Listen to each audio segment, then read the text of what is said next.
तो यहाँ से हम स्टार्ट करते हैं क्लास 7 के साइंस को, ठीक है। निम्नलिखित कथन में कौन सा या से कथन सत्य है? जो जीव अपना भोजन स्वयं संश्लेषित करते हैं वो स्वपोषी कहलाते हैं, यानी इंग्लिश में कहें तो ऑटोट्रॉफ। जो जीव अन्य पादप के द्वारा संश्लेषित भोजन ग्रहण करते हैं उसे विषमपोषी कहते हैं। कौन सा सही है? तो दोनों सही है। विषमपोषी और समपोषी दोनों सही है। सभी सजीवों को भोजन की आवश्यकता होती है। पादप अपना भोजन स्वयं बनाते हैं, इसीलिए इन्हें स्वपोषी कहते हैं। पादप अपना भोजन स्वयं बनाते हैं, इसे स्वपोषी कहते हैं। जंतु एवं अधिकतर अन्य जीव पादप द्वारा संश्लेषित भोजन ग्रहण करते हैं, इसीलिए इन्हें विषमपोषी भी कहा जाता है। निम्नलिखित में किसे या किन्हें पादप की खाद्य फैक्ट्री कहा जाता है? तो पादप की खाद्य फैक्ट्री कहते हैं पत्ता को। किसे? पत्ता को। पादपों में खाद्य पदार्थों का संश्लेषण मुख्यतः पत्तियों द्वारा होता है, इसीलिए पत्तियां पादप की खाद्य फैक्ट्रियां कही जाती है। मृदा में उपस्थित जल एवं खनिज जड़ द्वारा अवशोषित किए जाते हैं तथा वाहिकाओं के माध्यम से पत्तियां तक पहुंच जाते हैं। निम्नलिखित में कौन से प्रकाश संश्लेषण के लिए आवश्यक है? तो प्रकाश संश्लेषण के लिए क्लोरोफिल, सूर्य का प्रकाश, कार्बन डाइऑक्साइड और जल। इसमें से क्या आवश्यक है? तो इसमें प्रकाश संश्लेषण के लिए जो है आपका सभी आवश्यक है ना, चारों कूट आपका आवश्यक है। तो पत्तियों में हरा वर्णक होता है जिसे क्लोरोफिल कहते हैं। क्लोरोफिल सूर्य के प्रकाश की ऊर्जा का संग्रहण करने में पत्ती की सहायता करता है। पौधे इस ऊर्जा का उपयोग जल एवं कार्बन डाइऑक्साइड से खाद्य संश्लेषण में करते हैं और यह खाद्य संश्लेषण सूर्य के प्रकाश की उपस्थिति में होता है, इसीलिए इसे प्रकाश संश्लेषण कहा जाता है। सूर्य सभी सजीवों के लिए ऊर्जा का मुख्य स्रोत है। सूर्य प्रकाश संश्लेषण का अनिवार्य हिस्सा है, जिससे सभी जंतुओं को प्रत्यक्ष या अप्रत्यक्ष रूप से ऑक्सीजन तथा भोजन की प्राप्ति होती है। प्रकाश संश्लेषण के संदर्भ में निम्नलिखित कथन पर विचार कीजिए। प्रकाश संश्लेषण की प्रक्रिया द्वारा ऑक्सीजन गैस तथा कार्बोहाइड्रेट बनता है। पत्तियां के अलावा पादप के दूसरे हरे भाग में भी प्रकाश संश्लेषण होता है। इसमें दोनों स्टेटमेंट सही है। कथन एक सही है क्योंकि प्रकाश संश्लेषण की प्रक्रिया में कार्बोहाइड्रेट ऑक्सीजन दोनों बनते हैं। पत्तियां के अलावा पादपों के द्वारा हरे भाग जैसे कि हरे तने एवं हरी शाखाओं में भी प्रकाश संश्लेषण की क्रिया संपन्न होती है। कथन 2 आपका सही है। ठीक है, तो इसमें कथन 1 जो है यहाँ पे दिया हुआ है कि कौन सा सही है, तो इसमें कथन आपका दोनों सही है। पादपों के संदर्भ में निम्नलिखित कथन पर विचार कीजिए। सभी पादप अपना भोजन स्वयं संश्लेषित करते हैं, यह स्टेटमेंट जो है आपका सही नहीं है। पादप मृदा में उपस्थित नाइट्रोजन जड़ों की सहायता से प्राप्त करते हैं, बिल्कुल सही है। केवल 2 ही सही है, एक गलत है, क्योंकि कुछ पादप ऐसे भी होते हैं जिनमें क्लोरोफिल नहीं पाया जाता है और इसीलिए वो अपना भोजन स्वयं संश्लेषित नहीं कर सकते हैं। जैसे एग्जाम्पल में आपका हो गया अमरबेल, इसीलिए वो अपना भोजन स्वयं संश्लेषित नहीं करते हैं, वो है अमरबेल। अपना भोजन स्वयं बनाने वाले पादप स्वपोषी कहलाते हैं, जबकि वो पादप जो अपना भोजन स्वयं नहीं बना पाते हैं उसे विषमपोषी कहते हैं। और विषमपोषी पादप भोजन के लिए जिन पादपों पर निर्भर होते हैं वो पादप परपोषी कहलाते हैं। और मिट्टी में उपस्थित कुछ जीवाणु गैसीय नाइट्रोजन को विलय पदार्थ में परिवर्तित करके मृदा में निर्मुक्त कर देते हैं, जिसे पादप जड़ों की सहायता से जल के साथ अवशोषित कर लेते हैं, इसीलिए कथन 2 सही है। अगला सवाल, निम्नलिखित में कौन सा पादप कीटों को पकड़कर अपना आहार प्राप्त करते हैं? तो घटपर्णी। कुछ पादप ऐसे होते हैं जो कीटों का भक्षण करते हैं और ऐसे पादप कीटभक्षी कहलाते हैं। घटपर्णी यानी पीचर पादप बीनस फ्लाईट्रैप और सनड्यूस कीटभक्षी पादप के उदाहरण है। बीनस फ्लाईट्रैप, सनड्यूस कीटभक्षी पादप के उदाहरण है। निम्नलिखित कथन पर विचार कीजिए। वह पोषण जिसमें कुछ जीव एक दूसरे के साथ रहते हैं तथा अपना आवास एवं भोजन एक दूसरे के साथ बांटते हैं सहजीवी संबंध कहलाता है, और वह पोषण जिसमें जीव किसी मृत एवं विघटित जैविक पदार्थ से पोषण प्राप्त करते हैं उन्हें मृतजीवी पोषण कहते हैं। कथन सत्य है, तो इसमें 1 और 2 कथन सत्य है। 1 और 2 दोनों कथन सत्य है। कुछ जीव एक दूसरे के साथ रहते हैं, अपना आवास और भोजन एक दूसरे के साथ बांटते हैं, इसे सहजीवी संबंध कहते हैं। और किसी मृत एवं विघटित जैविक पदार्थ से पोषण प्राप्त करना मृतजीवी पोषण कहलाता है।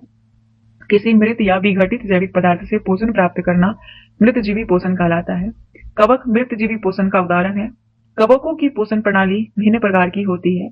ये मृत अथवा विघटनकारी वस्तुएं की सतह पर कुछ पाचक रसों का स्राव करते हैं, जिससे ये विलयन में परिवर्तित हो जाते हैं और कवक इस विलयन का भोजन के रूप में अवशोषण करते हैं। निम्नलिखित में कौन से सहजीवी संबंध का उदाहरण है? संबंध इसमें से तो शैवाल और कवक का है ही, शैवाल और कवक का, और एक और इसमें है, एक है आपका पादप और जीवाणु। इन दोनों के बीच क्या है? तो सहजीवी संबंध है। और यहाँ पे देखिएगा कि शैवाल और कवक के बीच सहजीवी संबंध होता है जिसे लाइकेन कहते हैं। क्या कहते हैं? लाइकेन। शैवाल में क्लोरोफिल उपस्थित होता है जबकि कवक में क्लोरोफिल नहीं होता है। कवक शैवाल को रहने का स्थान यानी आवास, जल एवं पोषक तत्व उपलब्ध कराता है और बदले में शैवाल प्रकाश संश्लेषण द्वारा संश्लेषित खाद्य कवक को देता है। पादप और राइजोबियम जीवाणु भी सहजीवी संबंध का उदाहरण है। पादप और राइजोबियम जीवाणु भी सहजीवी संबंध के उदाहरण है। ये जीवाणु गैसीय नाइट्रोजन को विलय पदार्थ में परिवर्तित कर देते हैं, परंतु राइजोबियम अपना भोजन स्वयं नहीं बना सकते हैं। राइजोबियम ये चना, मटर, मूंग, सेम आदि अन्य फलीदार पादपों की जड़ों में रहते हैं तथा उन्हें नाइट्रोजन की आपूर्ति करते हैं और इसके बदले पादप इन जीवाणुओं को आवास और खाद्य प्रदान करते हैं। तो याद रखिएगा। अगला है पादप के किस भाग द्वारा प्रकाश संश्लेषण हेतु वायु से कार्बन डाइऑक्साइड ली जाती है? तो रंध्र के द्वारा। पत्ती की सतह पर उपस्थित सूक्ष्म रंध्र द्वारा वायु में उपस्थित कार्बन डाइऑक्साइड प्रवेश करती है और यह रंध्र द्वारी कोशिकाओं द्वारा घिरे होते हैं। द्वार कोशिकाओं द्वारा प्रकाश संश्लेषण प्रक्रम द्वारा पौधे कार्बोहाइड्रेट का संश्लेषण करते हैं और यह कार्बोहाइड्रेट निम्नलिखित किससे मिलकर बना होता है? तो यह बना होता है आपका एक तो कार्बन, दूसरा हाइड्रोजन और तीसरा ऑक्सीजन। याद रखिएगा option number B. Carbohydrate carbon, hydrogen और ऑक्सीजन से मिलकर बनता है, इसीलिए आपका विकल्प बी सही है। दालों की फसल के संबंध में निम्नलिखित कथन पर विचार कीजिए। दाल की फसलें के लिए उन्हें मृदा में नाइट्रोजनी उर्वरक देने की आवश्यकता नहीं पड़ती है क्योंकि दालों की फसल मृदा से नाइट्रोजन ग्रहण नहीं करती है बल्कि कुछ विशेष जीवाणु फसलों को नाइट्रोजन प्रदान करते हैं। तो इसमें से जो कारण आपका आंसर हो जाएगा वो आपका ए हो जाएगा। ए कथन और कारण दोनों सत्य है। कारण कथन का सही व्याख्या है। कारण जो है ये कथन का सही व्याख्या है, यानी कि ये कह रहा है कि अधिकतर दालें फलीदार पादपों से प्राप्त होती है। अधिकतर दालें। कुछ जीवाणु जो राइजोबियम कहलाते हैं वायुमंडलीय नाइट्रोजन को विलय पदार्थ में परिवर्तित कर देते हैं और ये जीवाणु चना, मटर, मूंग और अन्य फलीदार पादप की जड़ों में रहते हैं और उन्हें नाइट्रोजनी की आपूर्ति करते हैं। इसके बदले पादप राइजोबियम जीवाणु को आवास एवं खाद्य प्रदान करते हैं। अतः इन्हें सहजीवी संबंध होता है। सहजीवी संबंध। अब नेक्स्ट है प्राणियों में पोषण। स्टारफिश यानी तारा मछली के संदर्भ में निम्नलिखित में कौन सा कथन सत्य है? इसका आहार कैल्शियम कार्बोनेट के कठोर कवच वाले जंतु होते हैं। भक्षण के लिए ये कवच खोलने के बाद अपने मुख से अमाशय बाहर निकालती है तथा जंतु के कोमल भाग को खाती है। तो इसमें से सही उत्तर का आप चयन कीजिए। आंसर सी हो जाएगा। 1 और 2 दोनों सही है। उपयुक्त में दोनों कथन सही है। तारा मछली भोजन को सीधे अमाशय में ही ग्रहण करती है। ये कैल्शियम कार्बोनेट के कठोर कवच वाले जंतुओं का आहार करती है। कवच खोलने के बाद अपने मुख से अमाशय बाहर निकलती है और जंतु के कोमल भाग को खाती है। अमाशय वापस शरीर में चला जाता है तथा आहार धीरे धीरे पचता है। पाचन तंत्र के संदर्भ में निम्नलिखित कथन पर विचार कीजिए। पाचन तंत्र के संदर्भ में पाचक रस तरल पदार्थ को जटिल बनाता है जो पाचन में सहायक है। स्टेटमेंट आपका क्या है? गलत है। ये स्टेटमेंट गलत है ना? ये गलत है। अमाशय की आंतरिक भित्ति, क्षुद्रांतु और आहार नाल से संबंध ग्रंथि पाचक रस स्रावित करते हैं। ये सही है। ये गलत है और ये सही है। तो कथन 1 असत्य है क्योंकि पाचक रस जटिल पदार्थ को सरल बनाता है और आहार नाल एवं संबंध ग्रंथियां मिलकर पाचन तंत्र का निर्माण करता है। किसका? पाचन तंत्र का। अमाशय की आंतरिक भित्ति, क्षुद्रांत और आहार नाल से संबंध ग्रंथियां पाचक रस स्रावित करती है जो पाचन में सहायक होते हैं और ये कथन आपका सही है। 2 वाला। निम्नलिखित कथन में से कौन सा सही है? यकृत शरीर की सबसे बड़ी ग्रंथि है। यकृत पित्त रस स्रावित नहीं करता है। पित्त रस वसा के पाचन में महत्वपूर्ण भूमिका निभाता है। नीचे दिए गए कूट का प्रयोग कर सही उत्तर का चयन कीजिए। दोस्तों 1 और 3 आपका सही है। 2 गलत है क्योंकि यकृत पित्त रस का स्रावन करता है जो एक थैली में संग्रहित होता है जिसे पित्ताशय कहते हैं और बाकी सभी कथन सही है। रूमिनेंट अथवा रोमन्थी जंतुओं के संदर्भ में कथन में कौन सा सही है? रूमिनेंट में अमाशय 4 भागों में बटा होता है। रूमेन में भोजन का आंशिक पाचन हो जाता है।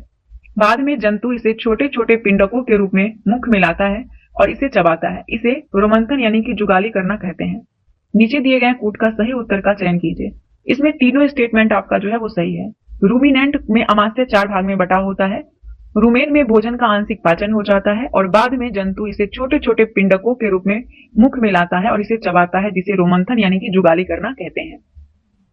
घास खाने वाले जंतु वास्तव में पहले घास को जल्दी जल्दी निगलकर अमाशय के एक भाग में भंडारित कर लेते हैं। ठीक है। और ये भाग जो होता है उसे रूमेन यानी कि प्रथम अमाशय कहते हैं जहां पे वो जमा करता है। रूमेन में। रूमिनेंट में अमाशय 4 भाग में बट जाता है और रूमेन में भोजन का आंशिक पाचन होता है। आंशिक पाचन जिसे जुगाल यानी कि कड कहते हैं। कड। परंतु बाद में जंतु इसको छोटे छोटे पिंडकों के रूप में पुनः मुख में लाता है जिसे वह चबाता रहता है, और इस प्रक्रम को रोमंथन यानी जुगाली करना कहते हैं। ऐसे जंतु रूमिनेंट अथवा रोमंथी कहलाते हैं। घास में सेलुलोज की प्रचुर मात्रा होती है, घास में, जो एक प्रकार का कार्बोहाइड्रेट है। अनेक जंतु एवं मानव सेलुलोज का पाचन नहीं कर पाते हैं, इसी कारण ये घास नहीं खा सकते। रूमिनेंट्स में क्षुद्रांतु और वृद्धांत के बीच एक थैलीनुमा बड़ी संरचना होती है, जिसे अचनाल कहते हैं। क्या कहते हैं? अचनाल। भोजन के सेलुलोज का पाचन यहाँ पर कुछ जीवाणुओं द्वारा किया जाता है, जो मनुष्य के आहार नाल होगा, यहाँ पे आहार नाल में अनुपस्थित होते हैं। ठीक है। क्वेश्चन नंबर 5 देखिए, अमीबा के संबंध में निम्नलिखित कथन पर विचार कीजिए। अमीबा के संबंध में, यह जलाशय में पाया जाने वाला एक कोशिकीय जीव है।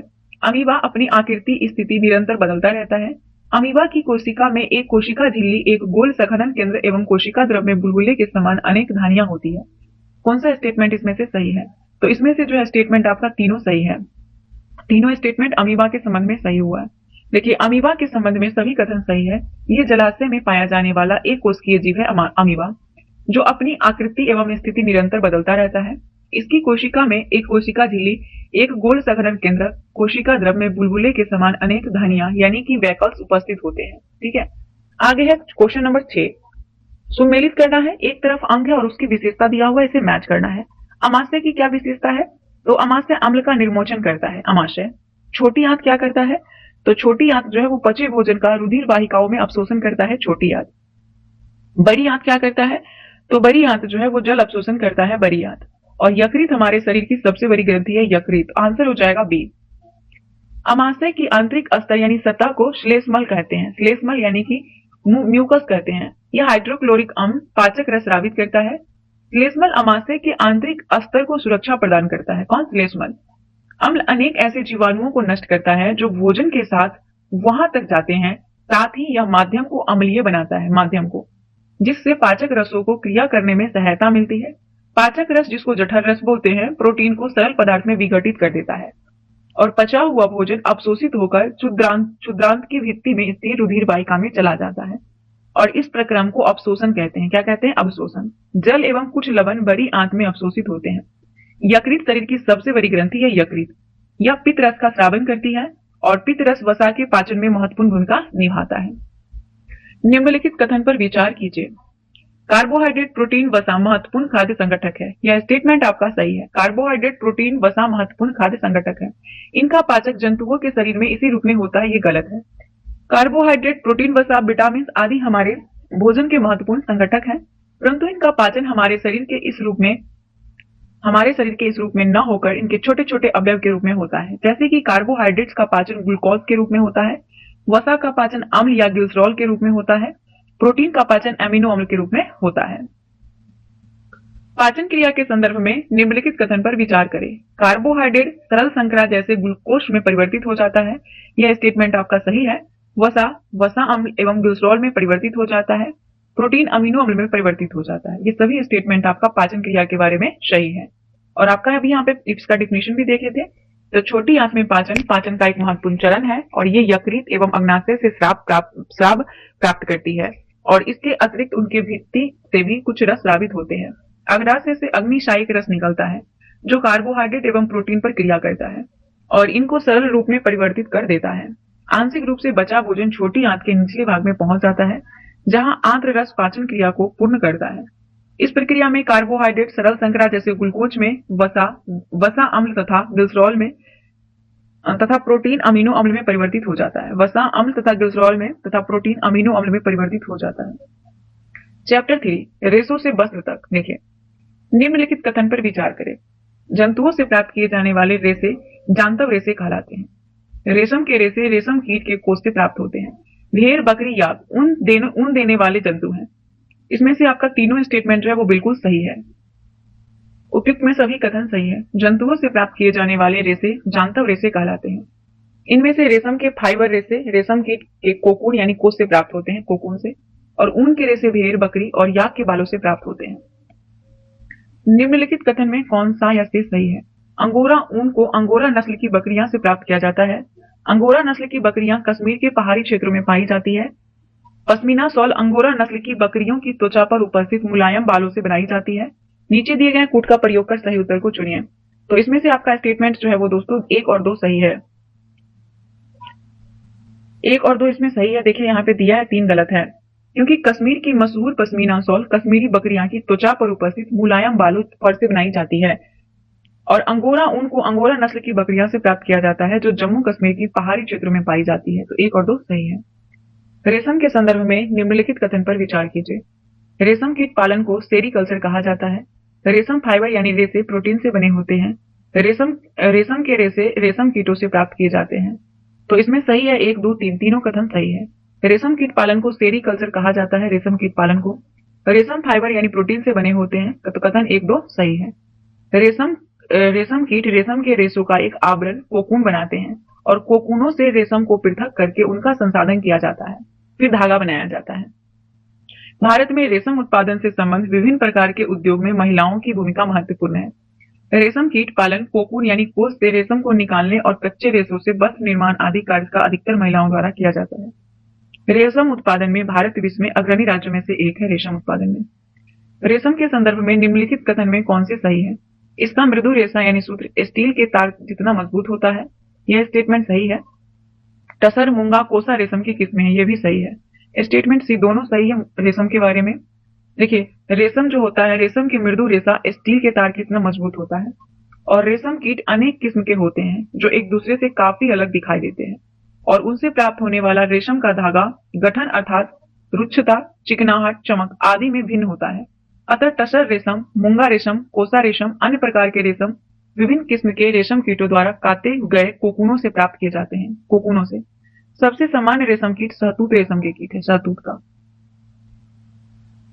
निम्नलिखित कथन पर विचार कीजिए। रेशम की खोज भारत में हुई थी। यह स्टेटमेंट जो है वो बिल्कुल सही है, सही नहीं है ना? आपसे सही पूछा गया, सही नहीं है। प्राचीन काल में जिस मार्ग से रेशम का व्यापार विभिन्न देशों में होता है उस मार्ग को आज सिल्क रूट के नाम से जानते हैं, ये सही है। केवल 2 सही है। रेशम की खोज चीन में हुई थी। कहां पे? चीन में हुई थी, बाद में भारत में हुआ था। और रेशम उद्योग प्रारंभ चीन से गुप्त काल में गुप्त रखा गया था, मतलब छुपा के रखा गया था। बाद में यात्री और व्यापारियों ने रेशम को अन्य देशों में प्रचलित किया। जिस मार्ग से उन्होंने यात्रा की थी उसे आज भी सिल्क रूट भी कहा जाता है। चैप्टर 4 उष्मा। निम्नलिखित में कौन सा तापमान का मात्रक नहीं है? तो पास्कल तापमान का मात्रक नहीं है। पास्कल दाब का मात्रक है, जबकि सेल्सियस, फ़ारेनहाइट, केल्विन तापमान का मात्रक है और तापमान का एसआई मात्रक क्या है? केल्विन यहाँ पे हो जाएगा। निम्नलिखित कथन पर विचार कीजिए। उष्मा सदैव गर्म वस्तु से अपेक्षाकृत ठंडी वस्तु की ओर प्रवाहित होती है। यह स्टेटमेंट आपका सही है। द्रव और गैस में उष्मा संवहन द्वारा स्थानांतरित होती है, यह भी सही है। वह प्रक्रम जिसमें उष्मा किसी वस्तु के गर्म सिरे से ठंडे सिरे की ओर स्थानांतरित होती है उसे चालन कहते हैं, यह भी सही है। इसमें तीनों स्टेटमेंट जो है वो सही है। तीनों स्टेटमेंट। उष्मा सदैव गर्म वस्तु से अपेक्षाकृत ठंडू वस्तु की ओर प्रवाहित होती है। एक वस्तु से दूसरी वस्तु में उष्मा 3 प्रक्रम द्वारा स्थानांतरित हो सकती है: चालन, संवहन, विकिरण द्वारा। ठोसों में प्रायः उष्मा चालन और द्रव और गैसों में संवहन द्वारा स्थानांतरित होती है। विकिरण द्वारा उष्मा के स्थानांतरण के लिए किसी माध्यम की आवश्यकता नहीं होती है। विकिरण से अगर उष्मा का स्थानांतरण होता है तो किसी माध्यम की आवश्यकता नहीं होती है। वह प्रक्रम जिसमें उष्मा किसी वस्तु के गर्म सिरे से ठंडे सिरे की ओर स्थानांतरित होती है उसे चालन कहते हैं। उसे क्या कहते हैं? चालन कहते हैं। सूची 1 को सूची 2 से मिलान करना है, तो चलिए मिलाते हैं। सबसे पहले है थल समीर के बहने का समय। तो थल समीर के बहने का समय रात है। समुद्र समीर के बहने का समय जो हो जाएगा वो दिन होगा, समुद्र समीर का। गहरे रंग के कपड़े पहनने का समय, तो गहरे रंग के कपड़े पहनने का समय शीत ऋतु है और हल्के रंग के कपड़े पहनने का समय ग्रीष्म ऋतु है। आंसर ए हो जाएगा। अब हम इस सभी को डिस्कस करेंगे कि आखिर ऐसा क्यों होता है। दिन के समय में स्थल जल की अपेक्षा शीघ्र गर्म हो जाता है और स्थल की ऊपर की वायु गर्म होकर ऊपर उठती है। स्थल के ऊपर की वायु गर्म होकर ऊपर उठती है और इसका स्थान लेने के लिए समुद्र की ओर ठंडी वायु स्थल की ओर बहती है। ठंडी वायु स्थल की ओर बहती है। चक्र को पूरा करने के लिए स्थल की ओर से गर्म वायु समुद्र की ओर चलने लगती है, गर्म वायु समुद्र की ओर, और समुद्र की ओर से आने वाली इस ठंडी वायु को समुद्र समीर कहते हैं। जो समुद्र की ओर से ठंडी वायु आती है उसे समुद्र समीर कहते हैं। समुद्र समीर की ठंडी वायु का लाभ लेने के लिए तटीय क्षेत्रों के भवनों की खिड़कियां समुद्र की ओर बनाई जाती है, तटीय क्षेत्र में। और रात्रि में यह प्रक्रम ठीक विपरीत हो जाता है। रात में समुद्र का जल स्थल की अपेक्षा धीमी गति से ठंडा होता है, इसीलिए स्थल की ओर से वायु ठंडी वायु समुद्र की ओर चलती है, जो थल समीर कहलाती है, और ये रात्रि के समय चलती है। अब एक गहरे रंग के पृष्ठ अपेक्षाकृत अधिक उष्मा अवशोषित करते हैं, गहरे रंग के, इसीलिए सर्दियों में गहरे रंग के वस्त्र पहनना सुखद लगता है वही हल्के रंग के कपड़े उष्मीय विकिरण के अधिकांश भाग को परावर्तित करते हैं और इसीलिए गर्मी में सफेद या हल्के रंग के वस्त्र पहनना अधिक आरामदायक लगता है। निम्नलिखित कथन पर विचार कीजिए। डॉक्टरी थर्मामीटर का मापन स्केल 35 डिग्री सेल्सियस से 42 डिग्री सेल्सियस तक होता है। यह स्टेटमेंट सही है। डॉक्टरी थर्मामीटर में पारा का प्रयोग किया जाता है, यह भी सही है। तो आंसर सी हो जाएगा, 1 और 2 दोनों सही है। दोनों सही है। डॉक्टरी थर्मामीटर को केवल मानव शरीर का ताप मापने के लिए डिजाइन किया गया है। मानव शरीर का ताप सामान्यतः 35 डिग्री सेल्सियस से कम 42 डिग्री से अधिक नहीं होता है और यही कारण है कि इस थर्मामीटर का परिसर 35 डिग्री से लेकर 42 डिग्री सेल्सियस तक होता है। थर्मामीटर में पारे का प्रयोग होता है थर्मामीटर में, और पारा एक विषाक्त पदार्थ है। यदि तापमापी टूट जाए तो इसका निपटान अत्यंत कठिन है, अत्यंत कठिन। आजकल अंकीय तापमापी यानी डिजिटल थर्मामीटर उपलब्ध है जिनमें पारे का प्रयोग नहीं होता है डिजिटल थर्मामीटर में। निम्नलिखित कथन पर विचार कीजिए। गहरे रंग की वस्तुएं हल्के रंग की वस्तुएं की अपेक्षा उष्मीय विकिरण को कम अवशोषित करती है। ऊनी वस्त्र सर्दियों में हमें गर्म रखते हैं। इसका कारण यह है कि ऊन उष्मारोधी तथा इसके रेशे के बीच वायु फंसी यानी ट्रैप रहती है। कौन सा कथन सही है? तो इसमें जो है केवल और केवल 2 कथन सही है, केवल 2 सही है। देखिए, गहरे रंग की वस्तुएं हल्के रंग की वस्तुएं की अपेक्षा उष्मीय विकिरण को ज्यादा अवशोषित करती है, ज्यादा अवशोषित करती है, इसलिए ये कथन गलत है। ऊनी वस्त्र हमें गर्मी इसलिए रखते हैं क्योंकि ये उष्मारोधी है। ऊनी जो है वो उष्मारोधी है और इसके रेशे के बीच वायु रहती है, इसके रेशे के बीच, ठीक है, इसलिए ये सही है। यदि किसी निश्चित ताप के लोहे के गोले को उसी ताप के जल में डुबाया जाए तो यदि किसी निश्चित ताप के लोहे के गोले को उसी ताप के जल में डुबाया जाए तो क्या होगा कि लोहे के गोले तथा जल के ताप में कोई परिवर्तन नहीं होगा। आंसर आपका सी। उष्मा सैदब गर्म वस्तु से ठंडी वस्तु की ओर प्रवाहित होती है, गर्म से ठंडी की ओर, ठीक है। क्योंकि लोहा का गोला जल समान ताप पर है, लोहा का गोला एवं जल समान ताप पर है, तो उष्मा का प्रवाह किसी भी दिशा अर्थात न तो गोले से जल की ओर और न जल से गोले की ओर होगा और इस प्रकार किसी के ताप में कोई परिवर्तन नहीं होगा। स्टेनलेस इस्पात की कड़ाही में प्रायः कॉपर यानी तांबे की तली लगाई जाती है, इसका कारण हो सकता है। तो स्टेनलेस इस्पात की कड़ाही में तांबे की तली लगाई जाती है, इसका प्रमुख कारण है कि स्टेनलेस इस्पात की अपेक्षा तांबा उष्मा का अच्छा चालक होता है, तांबा उष्मा का अच्छा चालक होता है। स्टेनलेस इस्पात की अपेक्षा तांबा उष्मा का अच्छा चालक है, जिसके कारण उष्मा बर्तन की तली में बेहतर तरीके से फैली रहती है तथा भोजन अच्छी तरह से पकाता है, इसलिए डी सही है। और अभी जितने भी कथन है वो सही गलत है। चैप्टर 5 आ गया आपका अम्ल, क्षार और लवण। इसे देखते हैं। अम्ल, क्षार और लवण को हम देखेंगे तो पहला प्रश्न पूछा है अम्ल का नाम और पदार्थ का नाम जिसमें ये पाया जाता है, ठीक है, मिलान करना है तो इसे मिलान कर लेते हैं। फॉर्मिक अम्ल जो है दोस्तों ये पाया जाता है चींटी के डंक में, फॉर्मिक अम्ल। कैल्शियम हाइड्रोक्साइड, ये कैल्शियम हाइड्रोक्साइड चूने का पानी होता है। टार्ट्रिक अम्ल पाया जाता है आपका इमली और अंगूर में टार्ट्रिक अम्ल होता है। सोडियम हाइड्रोक्साइड ये साबुन में होता है, सोडियम हाइड्रोक्साइड। ऑप्शन नंबर आपका हो जाएगा ए। यहाँ पे देख लीजिए एक्सप्लेनेशन में दिया हुआ है कि अम्ल का नाम पदार्थ जिसमें पाया जाता है। एसिटिक अम्ल सिरका में होता है, एसिटिक अम्ल सिरका में। फॉर्मिक अम्ल चींटी के डंक में पाया जाता है, फॉर्मिक अम्ल। साइट्रिक अम्ल होता है नींबू के कुल यानी सिट्रस फल जैसे कि संतरा, नींबू आदि में पाया जाता है, खट्टे पदार्थ में साइट्रिक अम्ल पाया जाता है। लैक्टिक अम्ल दही में होता है, लैक्टिक अम्ल। ऑक्जेलिक अम्ल पालक में होता है, ऑक्जेलिक अम्ल पालक में। स्कर्विक अम्ल विटामिन सी, आंवला, सिट्रस फल में होता है। और टार्ट्रिक इमली, अंगूर, कच्चे आम आदि में टार्ट्रिक अम्ल होता है। और क्षारक का नाम पदार्थ का नाम जिसमें वो पाया जाता है। क्षारक को देखिए तो सोडियम बाइकार्बोनेट खाने का सोडा में होता है, सोडियम बाइकार्बोनेट। कैल्शियम हाइड्रोक्साइड चूने के पानी में होता है, कैल्शियम हाइड्रोक्साइड, ठीक है। और उसके बाद अमोनिया हाइड्रोक्साइड खिड़की के कांच आदि साफ करने के लिए उपयोग लाया जाने वाला मार्जक होता है, उसमें पाया जाता है अमोनिया हाइड्रोक्साइड। सोडियम हाइड्रोक्साइड और पोटेशियम हाइड्रोक्साइड दोनों साबुन में होता है, सोडियम और पोटेशियम हाइड्रोक्साइड साबुन में। मैग्नीशियम हाइड्रोक्साइड दूधिया मैग्नीशियम यानी मिल्क ऑफ मैग्नीशियम में होता है, ठीक है। अगला सवाल, निम्नलिखित कथन पर विचार कीजिए। उदासीन विलयन लाल तथा नीले लिटमस पेपर का रंग परिवर्तित नहीं करता है। हल्दी, लिटमस, गुड़हल की पंखुड़ियां आदि प्राकृतिक रूप से पाए जाने वाले शोषक हैं। जब वर्षा जल में अम्ल की मात्रा अधिक होती है तो वह अम्ल वर्षा कहलाती है। कौन सा कथन सही है? तो इसमें तीनों कथन जो है वो बिल्कुल सही दिया हुआ है, तीनों कथन। ऐसे पदार्थ जो न तो अम्लीय होते हैं और ना ही क्षारकीय होते हैं उदासीन विलयन कहलाते हैं। ये लाल अथवा नीले लिटमस पेपर का रंग परिवर्तित नहीं करते हैं।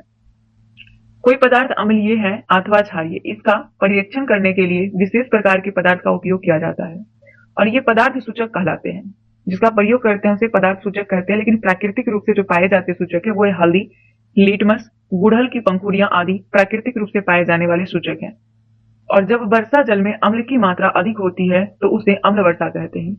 वर्षा जल के अम्लीय होने का कारण प्रदूषक के रूप में निर्मुक्त carbon dioxide, sulphur dioxide, nitrogen oxide जैसी गैसें होती हैं, जो वर्षा जल में घुलकर क्रमशः कार्बनिक अम्ल, सल्फ्यूरिक अम्ल और नाइट्रिक अम्ल बनाती है। रासायनिक उर्वरक के अत्यधिक प्रयोग से मृदा पर पड़ने वाले प्रभाव और उसके उपचार के संदर्भ में कथन पर विचार सही है। तो रासायनिक उर्वरक का अधिक प्रयोग मृदा को अम्लीय बना देता है और अत्यधिक अम्लीय मृदा को उदासीन करने के लिए उसमें जैव पदार्थ मिलाए जाते हैं। सही उत्तर का चयन कीजिए। तो इसमें आपका सही उत्तर है केवल और केवल एक, रासायनिक उर्वरक का अधिक प्रयोग मृदा को अम्लीय बना देता है और मृदा को अत्यधिक अम्लीय अथवा क्षारीय हो तो पादप की वृद्धि के लिए अच्छी नहीं होती है ना।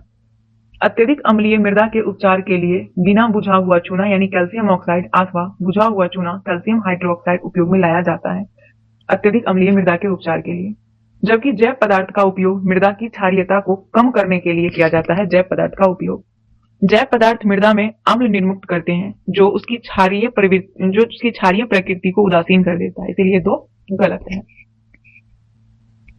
दैनिक जीवन में उदासीनीकरण के उदाहरण के संदर्भ में कथन पर विचार कीजिए। कारखाने के अपशिष्ट यानी कचरे में अम्लीय पदार्थ मिश्रित होते हैं। इनको जलाशय में विसर्जित करने से पहले क्षारीय पदार्थ मिलाकर उदासीन किया जाता है। यह स्टेटमेंट आपका जो है वो बिल्कुल सही है। अमाशय में अम्ल की मात्रा बढ़ने पर मैग्नीशियम हाइड्रोक्साइड इसे उदासीन करने में सहायक होता है, ये भी सही है। चींटी के डंक के प्रभाव को नमी युक्त खाने का सोडा यानी सोडियम हाइड्रोजन कार्बोनेट अथवा कैलामाइन विलयन की सहायता से उदासीन किया जाता है, ये भी सही है। आंसर डी हो जाएगा, तीनों स्टेटमेंट आपका सही है। क्या होता है कि कारखाने के कचरे में अम्लीय पदार्थ मिश्रित होते हैं और ऐसे पदार्थ को सीधे ही जलाशय में अगर डाल देंगे तो उसमें जो मछली वगैरह होते हैं, जो जलीय जीव होते हैं, वो मर जाएंगे, नष्ट हो जाएंगे। इसीलिए इसमें क्षार मिलाते हैं और इनको उदासीन कर देते हैं। ठीक है।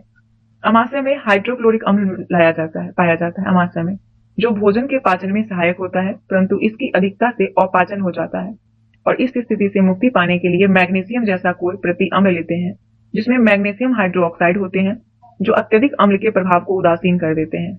और चींटी के डंक के प्रभाव को नमी युक्त खाने का सोडा, चींटी के डंक के प्रभाव को नमी युक्त खाने का सोडा यानी सोडियम हाइड्रोजन कार्बोनेट अथवा कैलामाइन विलयन की सहायता से उदासीन किया जाता है, जिसमें जिंक कार्बोनेट होता है। क्या होता है? Zinc carbonate. अगला सवाल, निम्नलिखित कथन पर विचार कीजिए। हमारे दंत क्षय हेतु अम्ल जिम्मेदार होते हैं। स्टेटमेंट सही है। दांतों के मध्य फंसे खाद्य पदार्थ अम्ल निर्मोचित करने में सहायक होते हैं, ये भी सही है। दोनों ही कथन सही है। हमारे मुख में जीवाणु पाए जाते हैं, परंतु उनमें कोई हानि नहीं होती है।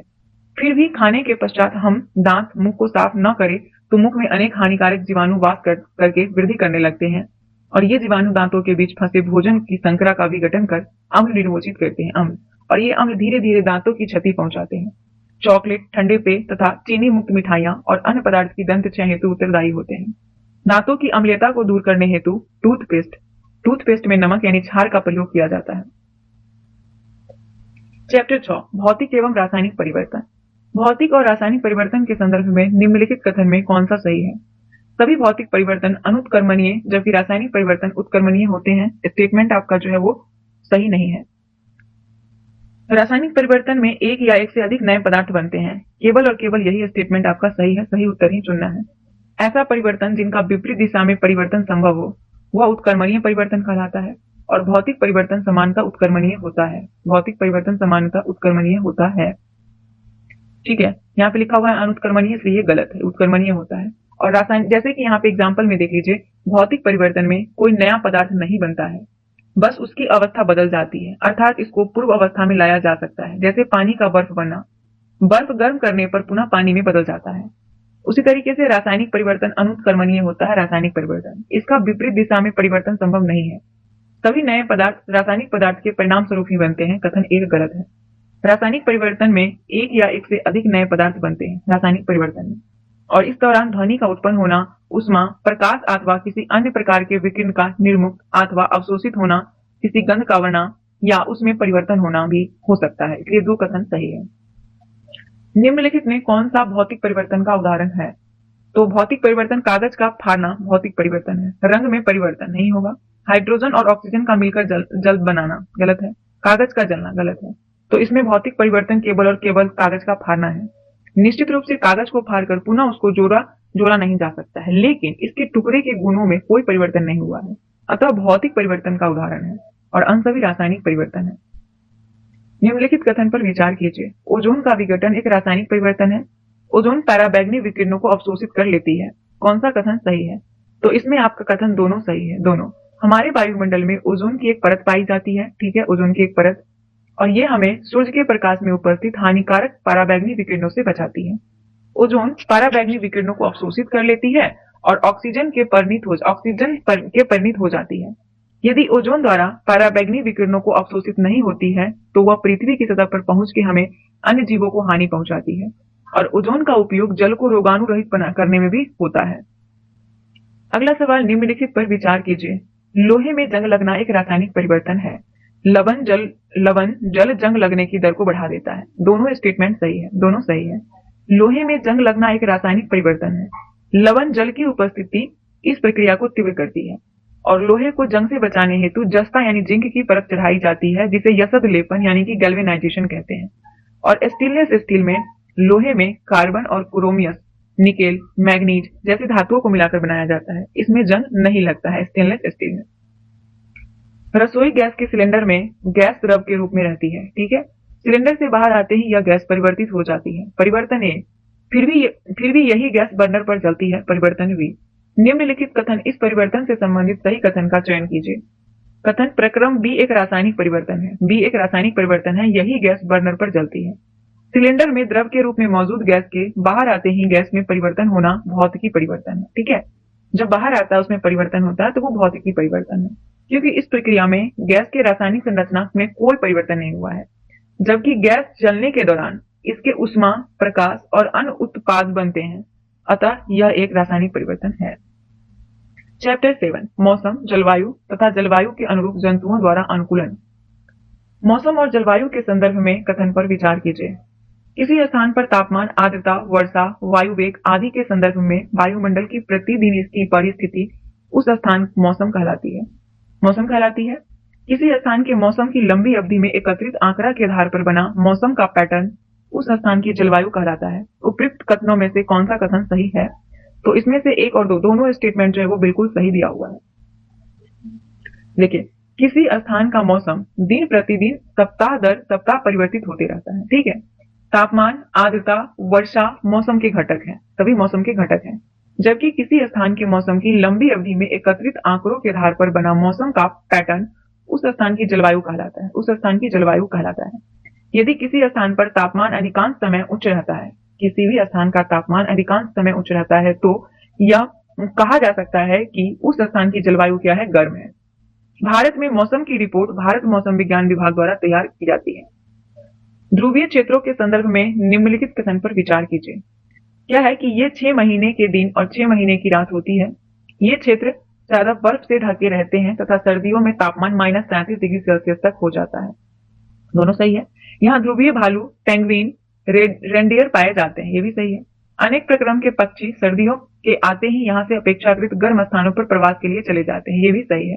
सारे स्टेटमेंट जो है ये कथन इसमें सभी सही है। ध्रुवीय क्षेत्रों में वर्षा 6 माह सूर्यास्त नहीं होता है ध्रुवीय क्षेत्र में, और शेष 6 माह सूर्यास्त नहीं होता है। इन क्षेत्रों में चरम जलवायु पाई जाती है, अतः ये क्षेत्र ज्यादा बर्फ से ढके रहते हैं तथा सर्दियों में तापमान -37 डिग्री तक हो जाता है और यहाँ वर्ष के अधिकांश समय में अत्यधिक सर्दी पड़ती है। ध्रुवीय क्षेत्रों में ध्रुवीय भालू, पेंगुइन, रेंडियर, कस्तूरी मृग, लोमड़ी, सील, वेल और अन्य प्रकार के पक्षी पाए जाते हैं। ये इन क्षेत्रों में रहने वाले अनुकूलित होते हैं क्योंकि ये रह चुके हैं यहाँ पे। ध्रुवीय भालू का शरीर इतनी अच्छी तरह से शीतरोधी होता है कि वो धीमे धीमे चलते हैं ताकि उनके शरीर का ताप आवश्यकता से अधिक न हो सके। जहाँ मछलियां लंबे समय तक ठंडे जल में रह सकती है, वहीं पक्षियों को जीवित रहने के लिए अपने शरीर को गर्म रखना आवश्यक होता है पक्षियों को। इसीलिए अनेक प्रकार की पक्षी सर्दियों के आते ही प्रवास के लिए चले जाते हैं। भारत में ऐसे अनेक पक्षियों का प्रवास स्थान है। साइबेरिया से आने वाले साइबेरियन क्रेनों के लिए राजस्थान का भरतपुर और हरियाणा सुल्तानपुर महत्वपूर्ण है। तीसरा नंबर क्वेश्चन देखिए। उष्णकटिबंधीय क्षेत्र के संदर्भ में निम्नलिखित कथन में सत्य है। इन क्षेत्रों की जलवायु सामान्यतः गर्म होती है। स्टेटमेंट आपका सही है। उष्णकटिबंधीय क्षेत्र की जलवायु गर्म होती है सामान्यतः। उष्णकटिबंधीय क्षेत्र में प्रचुर मात्रा में वर्षा भी होती है। यहाँ पे वर्षा वन भारत में पश्चिमी घाट और असम में पाए जाते हैं। लाइन टेल्ड लंगूर यानी दाढ़ी वाला ऐप पश्चिमी घाट के वर्षा वनों में पाया जाता है। कारा स्टेटमेंट आपका सही है। यहाँ पे उष्णकटिबंधीय क्षेत्र की जलवायु सामान्यतः गर्म होती है, वर्षा प्रचुर मात्रा में होती है। उष्णकटिबंधीय वर्षा वन भारत में पश्चिमी घाटों और असम में पाए जाते हैं। ये वन दक्षिण पूर्वी एशिया, मध्य अमेरिका, मध्य अफ्रीका में भी पाए जाते हैं। मध्य अफ्रीका में भी सतत गर्मी और वर्षा के कारण इन क्षेत्र में विभिन्न प्रकार के पादप और जंतु पाए जाते हैं। लायन टेल्ड लंगूर यानी कि दाढ़ी वाला ऐप पश्चिमी घाट के वर्षा वनों में पाया जाता है और इसकी सबसे प्रमुख विशेषता इसकी चांदी जैसी सफेद आयल है। लाल क्षेत्र वाला मेढक, न्यू वर्ल्ड मंकी, टूकन पक्षी, हाथी आदि इस क्षेत्र के प्रमुख जंतु हैं। पवन, तूफान और चक्रवात, चैप्टर नंबर 8। निम्नलिखित कथन पर विचार कीजिए। भूमध्य रेखा के आसपास के क्षेत्र को सूर्य की अधिकतम उष्मा मिलती है। भूमध्य रेखा के दोनों ओर 0 डिग्री से लेकर 30 डिग्री अक्षांश की पट्टी के क्षेत्रों से वायु भूमध्य रेखा की ओर गतिशील होती है। 30 से 60 डिग्री अक्षांश के क्षेत्रों के असमान रूप से गर्म होने के कारण पवन का प्रवाह 60 डिग्री अक्षांश से 30 डिग्री अक्षांश की ओर होता है। इसमें स्टेटमेंट आपका सही है 1 और 2। यहाँ पे देखिएगा कि भूमध्य रेखा पर सूर्य की किरणें सीधी पड़ती है, ठीक है, इसीलिए भूमध्य रेखा के आसपास क्षेत्र में अधिकतम उष्मा होती है, अधिकतम उष्मा प्राप्त होती है, अतः 1 आपका सही है। 0 से 30 डिग्री अक्षांश की पट्टी के क्षेत्रों से वायु भूमध्य रेखा की ओर गतिशील होती है, जिसका कारण यह है कि 0 से 5 डिग्री उत्तर एवं दक्षिण अक्षांश 0 से 5 डिग्री उत्तर एवं दक्षिण अक्षांश के बीच निम्न वायुदाब का क्षेत्र होता है और 30 डिग्री उत्तर एवं दक्षिण अक्षांश के आसपास उच्च वायुदाब क्षेत्र होता है। 30 डिग्री उत्तर दक्षिण के अक्षांश के आसपास उच्च वायुदाब होता है, जिसके कारण पवनें उच्च वायुदाब से निम्न वायुदाब की ओर बहने लगती है। तो कथन 2 सही है। और उच्च अक्षांश पर सूर्य की किरणें तिरछी पड़ती है, इसीलिए 30 डिग्री से लेकर 60 डिग्री के बीच पृथ्वी की सतह असमान रूप से गर्म होती है और 30 डिग्री उत्तरी और दक्षिणी अक्षांश के आसपास उच्च वायुदाब तथा 60 डिग्री अक्षांश के आसपास निम्न वायुदाब क्षेत्र होता है और इस कारण पवन का प्रवाह 30 डिग्री अक्षांश से 60 डिग्री अक्षांश की ओर होता है, इसलिए 3 कथन आपका गलत है। पवन प्रवाह के संदर्भ में कौन सा कथन सत्य है? शीतकाल में पवन के प्रवाह की दिशा स्थल से समुद्र की ओर होती है। स्टेटमेंट आपका सही है कि शीतकाल में जो पवन का प्रवाह होता है वो स्थल से समुद्र की ओर। ग्रीष्मकाल में पवन समुद्र से स्थल की ओर बहती है, ये भी सही है। समुद्र से आने वाली पवन अपने साथ जलवाष्प लाती है, जिससे वर्षा होती है। तीनों स्टेटमेंट आपका पवन के बारे में सही है। गर्मियों में स्थलीय क्षेत्र अधिक तेजी से गर्म हो जाता है, ठीक है, और अधिकांश समय स्थल का जो ताप होता है वो समुद्र जल से अधिक रहता है। स्थल के ऊपर की वायु गर्म होकर ऊपर उठ जाती है और इससे पवन समुद्र से स्थल की ओर बहती है। शीतकाल में पवन के प्रवाह की दिशा विपरीत हो जाती है और समुद्र से आने वाली पवनें अपने साथ जलवाष्प लाती है, जिससे वर्षा होती है। तरित झंझावात और चक्रवात के संदर्भ में कथन पर विचार कीजिए। वायुमंडल के ऊंचे स्तर पर पानी की नीचे गिरती बूंदें और ऊपर उठती वायु परस्पर उच्च वेग से गति करते हैं, जिससे तरित झंझावात का निर्माण होता है। चक्रवात का केंद्र एक शांत क्षेत्र होता है। कौन सा कथन सही है? तो दोनों कथन आपका सही है। तरित झंझावात और चक्रवात में वायुमंडल के ऊंचे स्तर पर पानी के नीचे गिरती बूंदें ऊपर उठती वायु परस्पर उच्च वेग से गति करता है, जिससे तरित झंझावात का निर्माण होता है और चक्रवात का केंद्र एक शांत क्षेत्र होता है, ये भी सही है। दोनों स्टेटमेंट आपका सही है। यहाँ पे देखिएगा तरित झंझावात भारत जैसे गर्म आर्द्र उष्णकटिबंधीय क्षेत्र में अक्सर विकसित होते रहते हैं। तरित झंझावात ताप में वृद्धि होने के कारण ऊपर की ओर उठती हुई पवन प्रबल हो जाती है और पवन वायु में पहले से विद्यमान जल की बूंदे को अपने साथ ऊपर की ओर ले जाती है, जहां ताप कम होने के कारण वो जम जाती है। ताप कम होने के कारण और पुनः नीचे की ओर गिरने लगती है। गिरती हुई जल की बूंदे और तीव्र वेग से ऊपर उठती हुई वायु की परस्पर क्रिया से बिजली यानी कि तरित कौंधंती होती है, जिससे ध्वनि उत्पन्न होती है और ये घटना तरित झंझावात कहलाती है। तो कथन 1 तो आपका सही ही था। दूसरा कि किसी चक्रवात का केंद्र एक शांत क्षेत्र होता है, इसे झांझा का नेत्र कहते हैं। झांझा का नेत्र, ये भी सही है। कोई विशाल चक्रवात वायुमंडल में वायु का तेजी से घूर्णन करता पिंड होता है। विशाल चक्रवात जो पृथ्वी तल से लगभग 10 से 15 किलोमीटर की ऊंचाई पर स्थित होता है और चक्रवात का नेत्र का व्यास लगभग 10 से 30 किलोमीटर तक होता है और यह बादलों से मुक्त क्षेत्र होता है। बादलों से मुक्त, जिसमें पवन का वेग शून्य होता है। पवन का वेग। अब है चक्रवात के संदर्भ में निम्नलिखित कथन में कौन सा सही है? तो भारत का पश्चिमी तट चक्रवातों की प्रबलता और आवृत्ति दोनों ही संदर्भों में पूर्वी तट की अपेक्षा अधिक संवेदनशील है। अमेरिकी महाद्वीप में चक्रवात को हरिकेन और फिलीपींस तथा जापान को टाइफून कहते हैं। तो नीचे दिए गए कूट का प्रयोग कर सही उत्तर चुनिए। तो केवल आपका इसमें दो ही सही है कि अमेरिकी महाद्वीप में चक्रवात को हरिकेन और फिलीपींस तथा जापान में टाइफून कहते हैं। यहाँ पे देखिएगा कि भारत की संपूर्ण तटरेखा विशेष रूप से पूर्वी तट चक्रवात के लिए संवेदनशील है, पूर्वी तट चक्रवात के लिए, परंतु भारत का पश्चिमी तट चक्रवात की प्रबलता और आवृत्ति दोनों ही संदर्भ में अपेक्षाकृत कम संवेदनशील है, इसीलिए एक कथन आपका गलत है। विश्व के विभिन्न भाग में चक्रवात को अलग अलग नामों से जाना जाता है। अमेरिकी महाद्वीप में इसे हरिकेन कहते हैं, जबकि फिलीपींस और जापान में टाइफून कहते हैं। तो दो सही है। निम्नलिखित कथन पर विचार कीजिए। पवन के वेग में वृद्धि वायु दाब में वृद्धि करता है। यह स्टेटमेंट आपका सही नहीं है। पवन सदैव अधिक वायु दाब वाले क्षेत्र से कम वायु दाब वाले की ओर गति करता है, ये सही है ना। प्रथम वाक्य गलत है, जबकि दूसरा वाक्य सही है। पवन का वेग बढ़ने से वायु दाब वास्तव में कम हो जाता है और पवन सदैव अधिक वायु दाब वाले क्षेत्र से कम वायु दाब वाले क्षेत्र की ओर गति करता है। उदाहरण के लिए स्थल समीर, समुद्र समीर भारत में ग्रीष्म काल में चलने वाली दक्षिणी पश्चिमी मानसूनी पवन है, दक्षिणी पश्चिमी, तथा शीतकाल में चलने वाली उत्तर पश्चिम पवन है, उत्तर पश्चिम पवन। अब चक्रवात के दुष्प्रभावों को कम करने में निम्नलिखित में कौन सी व्यवस्थाएं सहायक हो सकती है। तो चक्रवात पुनर्अनुमान और चेतावनी सेवा है। चक्रवात संभावित क्षेत्रों में चक्रवात आश्रयों का निर्माण और लोगों को तेजी से सुरक्षित स्थान पर पहुंचाने के लिए प्रशासनिक व्यवस्था। जनता द्वारा मौसम विभाग की चेतावनी को गंभीरता से लेना। आपातकालीन सेवाएं जैसे पुलिस, अग्निशमन दल, चिकित्सक केंद्रों का टेलीफोन नंबर साथ रखना। और चौथा, पेयजल का संग्रहण, पड़ोसियों, मित्रों तथा बचाव दल के साथ यथासंभव सहयोग और सहायता। उपयुक्त में कौन सा सही है। तो इसमें आपका सभी स्टेटमेंट जो है वो चारों सही है। चक्रवात के दुष्प्रभाव के बारे में चारों स्टेटमेंट सही है।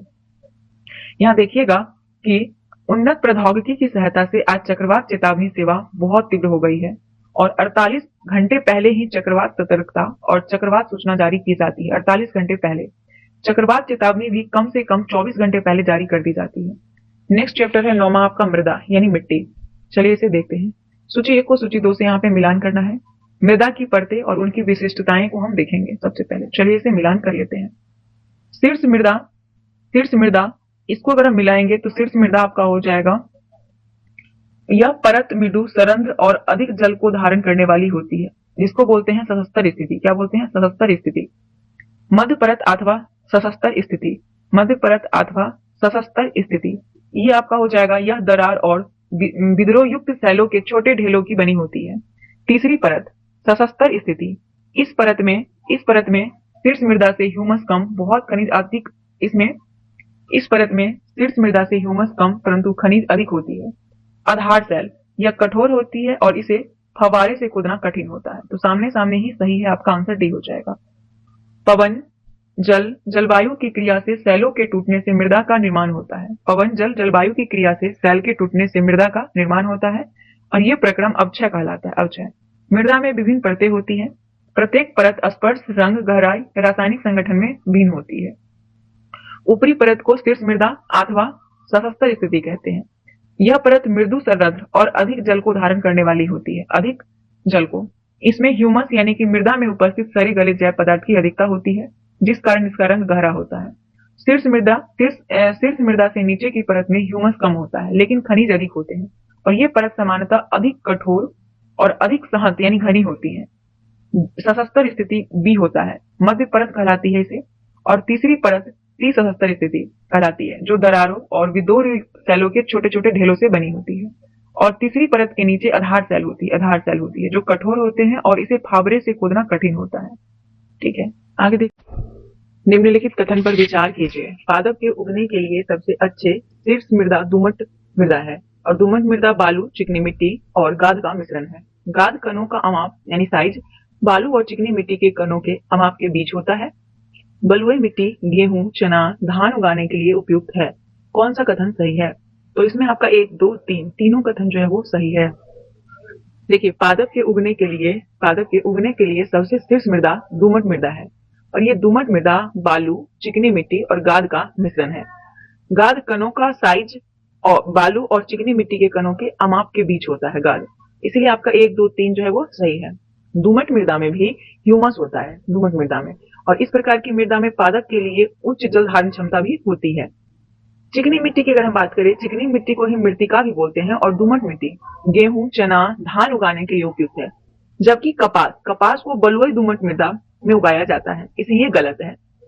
गेहूं जैसे फसलें महीन मृणमय मृदा में उगाई जाती है। गेहूं जो है वो महीन मृणमयी मृदा में उगाई जाती है क्योंकि वो ह्यूमस से समृद्ध और अत्यधिक उर्वरक होती है। कपास के लिए बलुई दोमट मृदा अधिक उपयुक्त होती है ना, जिसमें जल की निकासी आसानी से हो जाए और जो पर्याप्त परिमाण में वायु की धारण कर सकती है, और वो काली मिट्टी होती है ना, काली मिट्टी कपास के लिए। किसी गर्म दिन की दोपहर में किसी खेत अथवा खुले मैदान में जमीन के ऊपर की वायु कंपदीप्त होती है। ऐसा निम्नलिखित में किसके कारण होता है? तो सूर्य के प्रकाश के परावर्तन के कारण। किसी गर्म दिन की दोपहर में किसी खेत अथवा खुले मैदान में जमीन के ऊपर की वायु कंपदीप्त होती है, दिखाई देती है सूर्य के प्रकाश के परावर्तन के कारण। गर्मी दिनों में मृदा से जल के वाष्पन के कारण, गर्मी के दिनों में मृदा से जल के वाष्पन के कारण ऊपर उठती जलवाष्प वायु को अपेक्षाकृत सघन बना देती है। इससे सूर्य के प्रकाश के परावर्तन के कारण मृदा के ऊपर की वायु कपदीप्त प्रतीत होती है, मृदा के ऊपर की वायु। अगला है कि मृदा के संबंध में कथन पर विचार करें। जल, पवन अथवा बर्फ के द्वारा मृदा की ऊपरी सतह का हटना अपरदन कहलाता है। यह स्टेटमेंट सही है। पॉलीथीन रसायन पीरकनाशी मृदा को प्रदूषित करते हैं, ये भी सही है। उपयुक्त में दोनों वाक्य सही है। मृदा का अपरदन मरुस्थल अथवा बंजर भूमि जैसे स्थान पर अधिक होता है, जहां की सतह पर बहुत कम अथवा कोई वनस्पति नहीं होती है। वृक्षों की कटाई और वनों उन्मूलन को रोका जाना चाहिए और हरित क्षेत्रों को बढ़ाने के प्रयास किए जाने चाहिए। पॉलीथीन की थैलियां और प्लास्टिक मृदा को प्रदूषित करते हैं। पॉलीथीन की थैलियां और प्लास्टिक मृदा को प्रदूषित करते हैं और इसके अतिरिक्त पीरकनाशी एवं रसायन का उपयोग मृदा प्रदूषण का कारण बनता है। पीरकनाशी के उपयोग में कमी, अपशिष्ट पदार्थ का उचित प्रबंधन, रसायन का उपचार, पॉलीथीन के उपयोग पर प्रतिबंध मृदा प्रदूषण में कमी ला सकता है। ठीक है। अब चैप्टर 10 है जीवों में श्वसन। निम्नलिखित में कौन से पदार्थ हमारी पेशियों में संचित है जिससे ऐंठन होता है? तो लैक्टिक अम्ल। लैक्टिक अम्ल हमारे पेशियों में संचित होता है जिससे ऐंठन होती है। बहुत देर तक व्यायाम करने, तेजी से दौड़ने, साइकिल चलाने अथवा भारी वजन उठाने जैसे कार्य के लिए अधिक ऊर्जा की आवश्यकता होती है ना। लेकिन ऊर्जा उत्पन्न करने के लिए हमारे शरीर को ऑक्सीजन की आपूर्ति सीमित होती है। ऐसी स्थिति में पेशी कोशिकाएं अवायवीय श्वसन द्वारा ऊर्जा की अतिरिक्त मांग को पूरा करती है और इस प्रक्रम में ग्लूकोज के आंशिक विखंडन से लैक्टिक अम्ल और कार्बन डाइऑक्साइड का निर्माण होता है और इस लैक्टिक अम्ल का संचय पेशियों में ऐंठन उत्पन्न करता है। गर्म पानी से स्नान करना, शरीर की मालिश करवाने पर ऐंठन से आराम मिलता है क्योंकि इससे रक्त का संचार बढ़ जाता है, जिसके परिणाम स्वरूप पेशी कोशिकाओं को ऑक्सीजन की आपूर्ति बढ़ जाती है, जिससे लैक्टिक अम्ल का कार्बन डाइऑक्साइड और जल में पूर्ण विघटन हो जाता है गर्म पानी से नहाने से। अगला सवाल है कि अंतःश्वासित वायु और उच्छ्वासित वायु में ऑक्सीजन का प्रतिशत कितना होता है? तो 21% और 16.4%। अंतःश्वासित वायु में जो ऑक्सीजन होता है वो 21% और उच्छ्वासित वायु में ऑक्सीजन 16.4% होता है। यहाँ पे देखिएगा, हम जिस वायु का अंतःश्वसन और उच्छ्वसन करते हैं वह गैसों का मिश्रण होता है। क्या होता है? गैसों का मिश्रण। अतः श्वासित वायु में 21% ऑक्सीजन और 0.04% कार्बन डाइऑक्साइड होता है, जबकि उच्छ्वासित वायु में 16.4% ऑक्सीजन और 4.4% कार्बन डाइऑक्साइड होता है। निम्नलिखित में कौन से सही हैं?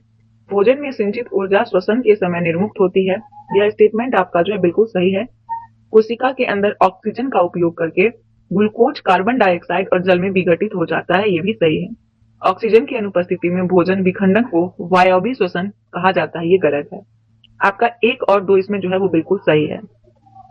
भोजन में संचित ऊर्जा श्वसन के समय निर्मुक्त होती है। भोजन में संचित ऊर्जा, अतः सभी जीवों का भोजन से ऊर्जा प्राप्त करने के लिए श्वसन की आवश्यकता होती है, तो 1 सही है।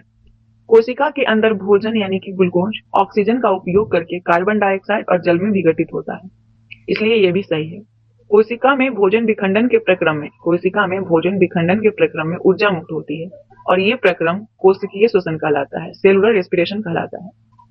कथन 3 जो दिया हुआ है वो गलत है क्योंकि ऑक्सीजन की उपस्थिति में भोजन विखंडन की प्रक्रिया वायवीय श्वसन कहलाती है। ऑक्सीजन की उपस्थिति में जो भोजन का विखंडन होता है उसे वायवीय श्वसन कहते हैं, जबकि ऑक्सीजन की अनुपस्थिति में जो भोजन का विखंडन होता है उसे अवायवीय श्वसन कहते हैं। विभिन्न जंतुओं में श्वसन के संदर्भ में निम्नलिखित कथन पर विचार कीजिए। केंचुए श्वसन कार्य त्वचा से करते हैं, ये सही है। मेढक में मनुष्य की भांति फेफड़े होते हैं, तथापि वो अपनी त्वचा से भी श्वसन करते हैं, दोनों स्टेटमेंट सही है। केंचुए अपनी त्वचा से श्वसन करते हैं। केंचुए की त्वचा स्पर्श करने पर आर्द्र और श्लेष्मयी प्रतीत होती है। केंचुआ का इनमें से गैसों का आवागमन आसानी से हो जाता है। मेढक भी अपनी त्वचा से श्वसन करता है। मेढक इनकी भी त्वचा आर्द्र और श्लेष्मयी होता है। पांचवा क्वेश्चन है, श्वसन सभी जीवों में जीवित रहने के लिए अनिवार्य है। कारण है कि यह जीव द्वारा लिए गए भोजन से ऊर्जा को निर्मुक्त करता है।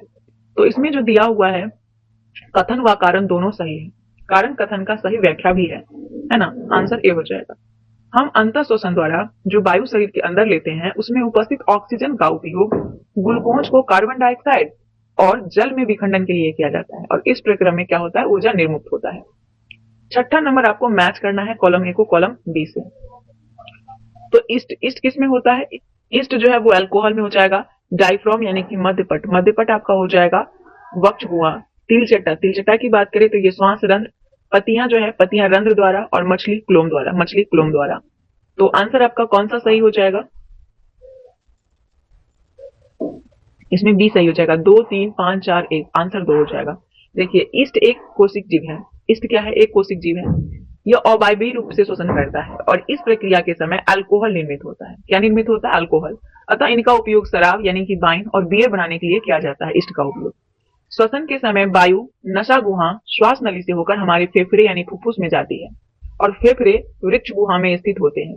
वक्ष गुहा पार्श्व में पसलियां से घिरी रहती है और एक बड़ी पेशीय परत है जो डायफ्राम यानी कि मध्यपट कहलाती है। वक्ष गुहा को आधार प्रदान करती है और श्वसन में डायफ्राम और पसलियां से बने पिंजर की गति सम्मिलित होती है। तिलचट्टा की अगर हम बात करें तो तिलचट्टा के शरीर के पार्श्व भाग में छोटे छोटे छिद्र होते हैं और ये छिद्र श्वास रंध्र कहलाते हैं। तिलचट्टा तथा अन्य कीटों में गैस के विनिमय के लिए वायु नालियां का जाल बिछा होता है जो श्वास प्रणालियां वातक कहलाते हैं। नेक्स्ट है कि पादप की सतहों पर उपस्थित सूक्ष्म छिद्र होता है जो रंध्र की पत्तियां कहलाती है और इन्हीं के माध्यम से पौधे में ऑक्सीजन और कार्बन डाइऑक्साइड का विनिमय भी होता है। किसी सामान्य वयस्क व्यक्ति की विश्राम अवस्था में औसतन श्वसन दर कितना होता है? तो वो हो जाता है आपका ऑप्शन नंबर बी हो जाएगा आंसर 15 से 18 बार, 15 से 18 प्रति मिनट। कोई वयस्क व्यक्ति विश्राम अवस्था में 1 मिनट में औसतन 15 से 18 बार सांस अंदर लेता है और बाहर निकालता है। अधिक व्यायाम करने में श्वसन दर 25 बार प्रति मिनट बढ़ जाता है। उच्च वसन के समय जो पसलियां होती है वो नीचे की ओर गति करती है। श्वसन के समय पसलियां ऊपर और बाहर की ओर गति करती है। डायफ्राम नीचे की ओर गति करता है, डायफ्राम। और उच्च श्वसन के समय पसलियां नीचे और अंदर की ओर आ जाती है जबकि डायफ्राम ऊपर की ओर पूर्व स्थिति में आ जाता है, डायफ्राम। चैप्टर 11 है जंतु और पादप में परिवहन। निम्नलिखित पर विचार कीजिए। पचा हुआ भोजन, ऑक्सीजन, अपशिष्ट पदार्थ, उपयुक्त में से रक्त किसका या किनका परिसंचरण करता है? तो तीनों का करता है, पचा हुआ भोजन का भी, ऑक्सीजन का भी और अपशिष्ट पदार्थ का भी। रक्त वह तरल पदार्थ है जो हमारी वाहिनियों में प्रवाहित होता है और ये पचे हुए भोजन को क्षुद्रांतु यानी कि छोटी आंत से शरीर के अन्य भागों तक ले जाता है। फेफड़े से ऑक्सीजन को भी रक्त ही शरीर की कोशिकाओं तक ले जाता है और शरीर की कोशिकाओं भी अपशिष्ट का उत्सर्जन करती है। रक्त शरीर में ऐसे कई अपशिष्ट पदार्थ को बाहर निकालने के लिए उनका परिवहन भी करता है। कौन? रक्त। अब है अगला प्रश्न 2 नंबर। मानव शरीर में उपस्थित हीमोग्लोबिन के संदर्भ में निम्नलिखित कथन पर विचार कीजिए। हीमोग्लोबिन ऑक्सीजन को अपने साथ संयुक्त करके शरीर के सभी अंगों और कोशिकाओं तक इसका परिवहन करता है। बिल्कुल ये स्टेटमेंट आपका सही दिया हुआ है। जो हीमोग्लोबिन है वो ऑक्सीजन अपने साथ संयुक्त करके शरीर के सभी अंगों और कोशिकाओं में इसका परिवहन करता है। हीमोग्लोबिन एक लाल रंग का वर्णक है जो ऑक्सीजन से संयुक्त होकर रक्त को लाल रंग प्रदान करता है। ये भी सही है, तो आंसर सी हो जाएगा क्योंकि दोनों कथन जो है वो हीमोग्लोबिन के बारे में सही है। हीमोग्लोबिन ऑक्सीजन को अपने साथ संयुक्त करके शरीर के सभी अंगों और अंततः सभी कोशिकाओं तक परिवहन करता है। हीमोग्लोबिन की कमी होने पर शरीर की सभी कोशिकाओं को कुशलतापूर्वक ऑक्सीजन प्रदान करना कठिन हो जाता है। हीमोग्लोबिन की कमी होने पर शरीर की सभी कोशिकाओं को कुशलतापूर्वक ऑक्सीजन प्रदान करना कठिन हो जाता है। हीमोग्लोबिन लाल रक्त कणिका यानी आरबीसी में उपस्थित एक लाल रंग का वर्णक होता है। हीमोग्लोबिन की उपस्थिति के कारण ही रक्त का रंग लाल होता है। सो कथन 2 भी सही है। अब है श्वेत रक्त कोशिका यानी डब्ल्यूबीसी और कणिकाएं निम्नलिखित में से क्या कार्य करती है? तो ये रोगाणुओं का विनाश करती है। रक्त के तरल भाग को प्लाज्मा कहते हैं, प्लाज्मा कहते हैं रक्त के तरल भाग को। रक्त कोशिका यानी कनिकाओं इसमें तैरती रहती है और ये कनिकाएं 3 प्रकार की होती है, लाल रक्त कनिका, श्वेत रक्त कनिका और पट्टिकाणु यानी कि प्लेटलेट्स, है ना। लाल रक्त कनिका ऑक्सीजन और कार्बन डाइऑक्साइड का परिवहन करती है। श्वेत रक्त कनिका उन रोगों को नष्ट करती है जो शरीर में प्रवेश कर जाते हैं, जबकि प्लेटलेट्स जो है, प्लेटलेट्स वो रक्त को थक्का बनाने में पट्टिकाणु का कारण बनती है, यानी प्लेटलेट्स के कारण होता है। अगला है निम्नलिखित पर विचार कीजिए। रक्त, रक्तवाहिका, हृदय और वृक्क उपयुक्त में से कौन से मानव शरीर के परिसंध तंत्र का हिस्सा नहीं है? तो वृक्क जो है वो मानव परिसंध तंत्र का हिस्सा नहीं है। रक्त परिसंध का खोज विलियम हर्वे नामक अंग्रेज चिकित्सक ने किया था। William Harvey. रक्त, रक्तवाहिका, हृदय तीनों ही मानव शरीर का परिसंध तंत्र का हिस्सा है। रक्त ऑक्सीजन पचे हुए भोजन और अपशिष्ट का परिवहन करता है। ये परिवहन रक्त वाहिकाओं के द्वारा होता है। शरीर में 2 प्रकार की रक्त वाहिनियां पाई जाती है, एक होता है धमनी और दूसरा होता है शिरा। धमनी हृदय से ऑक्सीजन समृद्ध रक्त को शरीर के सभी भागों में ले जाती है। धमनी जो होती है ऑक्सीजन समृद्ध रक्त को, चूंकि रक्त प्रवाह तेजी से और अधिक दबाव पर होता है, इसीलिए वाहिनियों की भित्तियां यानी दीवार मोटी और प्रत्यास्थ होती है। सिराएं जो है वो कार्बन डाइऑक्साइड समृद्ध रक्त को शरीर के सभी भागों से वापस हृदय में ले जाती है। सिराओं की भित्तियां अपेक्षाकृत पतली होती है। सिराओं में ऐसे बल्ब होते हैं जो रक्त को केवल हृदय की ओर प्रवाहित होने देते हैं, और हृदय रक्त द्वारा पदार्थ के परिवहन के लिए पंप के रूप में कार्य करता है। हृदय पंप के रूप में। वृक्क मानव शरीर के उत्सर्जन तंत्र का हिस्सा है, न कि परिसंध तंत्र का हिस्सा है। वृक्क उत्सर्जन तंत्र का हिस्सा है। चिकित्सक हृदय स्पंदन को मापने के लिए निम्नलिखित में किस यंत्र का उपयोग करते हैं? तो स्टेथोस्कोप। हृदय 4 कक्षा में बटा होता है। हृदय के कक्ष की भित्तियां पेशियां की बनी होती है और ये पेशियां लयबद्ध रूप से संकुचन और विश्रामित करती है, जो हृदय स्पंदन यानी हार्ट बीट कहलाता है। चिकित्सक हृदय स्पंदन को मापने के लिए स्टेथोस्कोप का प्रयोग करते हैं, जो हृदय स्पंदन को ध्वनि को आवर्धित कर देता है। पेसमेकर हृदय गति के कम हो जाने पर उसे सामान्य स्थिति में लाने हेतु प्रयोग होने वाला उपकरण है। पेसमेकर हृदय गति को कम हो जाने पर उसे नॉर्मल स्थिति में लाने वाला। इलेक्ट्रोकार्डियोग्राफ ईसीजी का प्रयोग जो है वो संकुचन एवं विश्रामित के समय उत्पन्न विद्युत वाहक बल को मापने और हृदय की किसी अन्य प्रकार के विकार का पता लगाने के लिए होता है। और एक होता है इलेक्ट्रोएन्सेफेलोग्राम यानी ईईजी। ईईजी का प्रयोग मस्तिष्क में होने वाली विद्युत क्रियाओं को निरूपित करने, मस्तिष्क संबंधित रोगों का निरूपण करने के लिए किया जाता है। निम्नलिखित पर विचार कीजिए। मछली, हाइड्रा, स्पॉन्ज, इनमें से कोई परिसंध तंत्र नहीं पाया जाता है। किसमें कोई भी परिसंध तंत्र नहीं पाया जाता है? तो एक तो हाइड्रा और दूसरा स्पॉन्ज में कोई परिसंध तंत्र नहीं पाया जाता है, मछली में पाया जाता है। हाइड्रा और स्पॉन्ज जैसे कुछ जंतुओं में परिसंध तंत्र नहीं पाया जाता है। जिस जल में वो रहते हैं वही उनके शरीर में प्रवेश करके उनके भोजन और ऑक्सीजन की आपूर्ति करता है, जल ही करता है। और जब जल बाहर निकलता है तो वह अपने साथ कार्बन डाइऑक्साइड और अपशिष्ट पदार्थ को भी ले आता है, और अतः परिसंध हेतु रक्त के समान तरल की आवश्यकता इन्हें नहीं होती है। समान मछलियों में परिसंचरण तंत्र पाया जाता है। मछलियों में अब है अपोह यानी डायलिसिस की विधि निम्नलिखित में से किसके अक्रिय हो जाने की स्थिति में प्रयोग किया जाता है? तो वृक्क यानी किडनी। डायलिसिस होता है किडनी के लिए। वृक्क का मुख्य कार्य रक्त छानने का होता है। किडनी का मुख्य कार्य क्या है? रक्त को छानना। अपोह की विधि का प्रयोग वृक्क के अक्रिय हो जाने की स्थिति में किया जाता है, और इस विधि में कृत्रिम वृक्क द्वारा रक्त को नियमित रूप से छाना जाता है।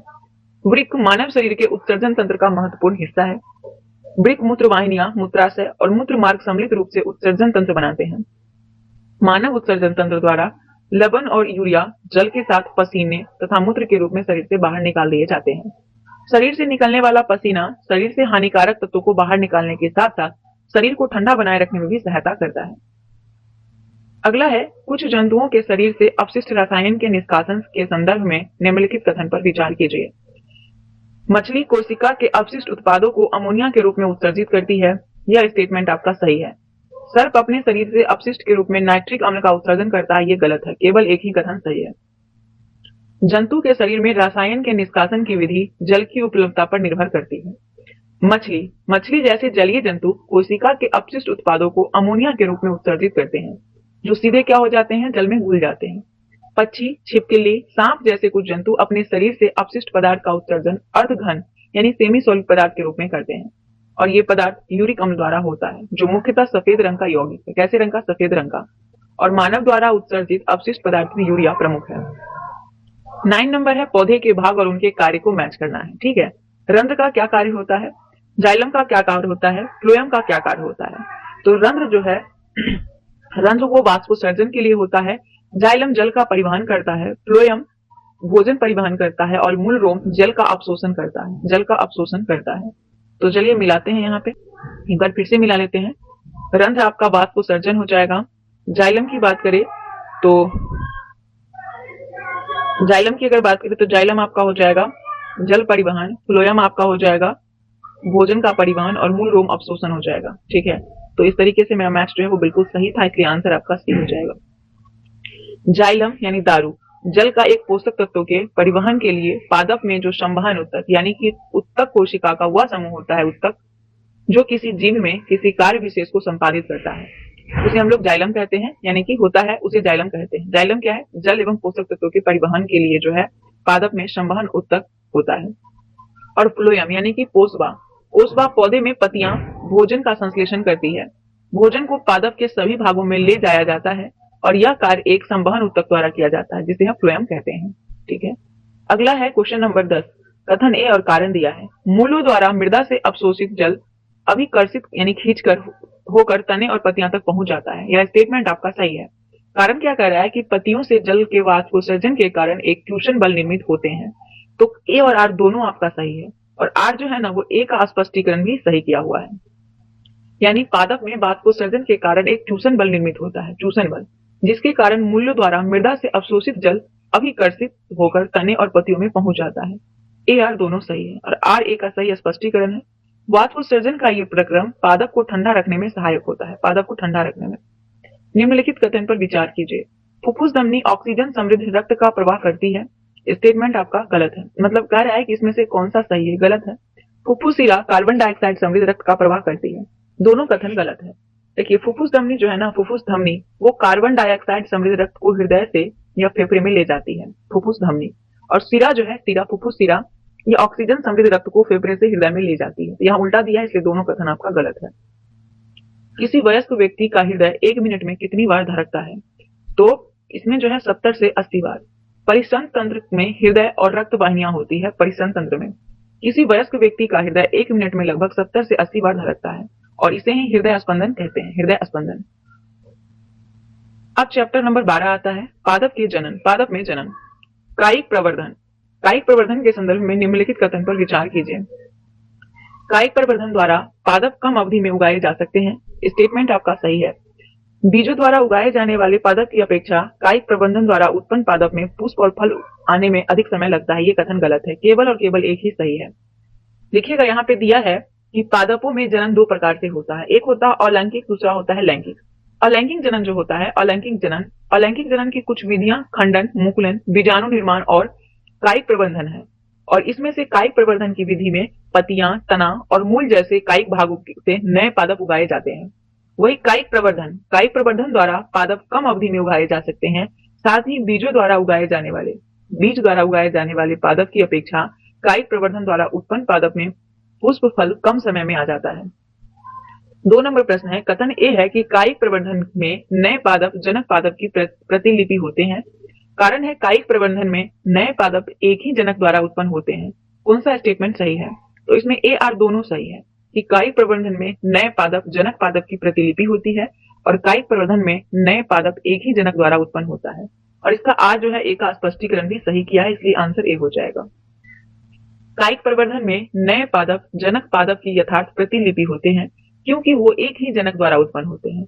और इनके विपरीत लैंगिक जनन द्वारा उत्पन्न होने वाले पादप में माता पिता यानी जनक दोनों के गुण होते हैं।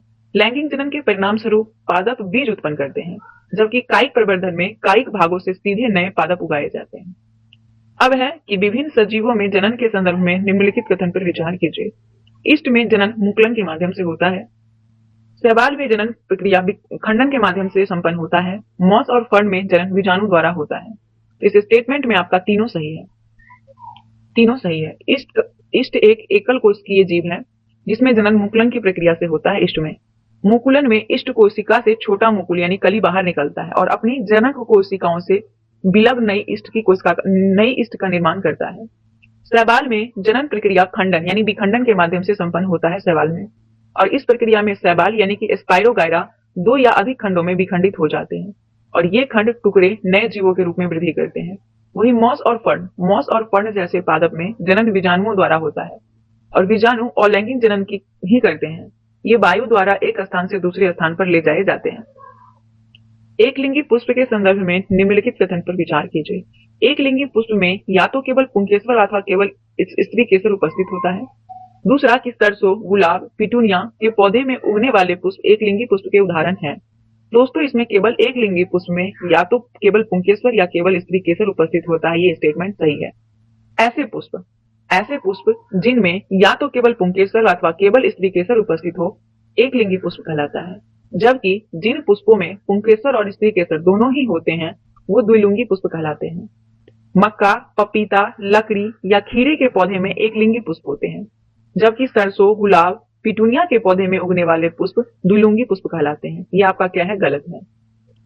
अगला प्रश्न है, पादप में परागण के संदर्भ में निम्नलिखित कथन पर विचार कीजिए।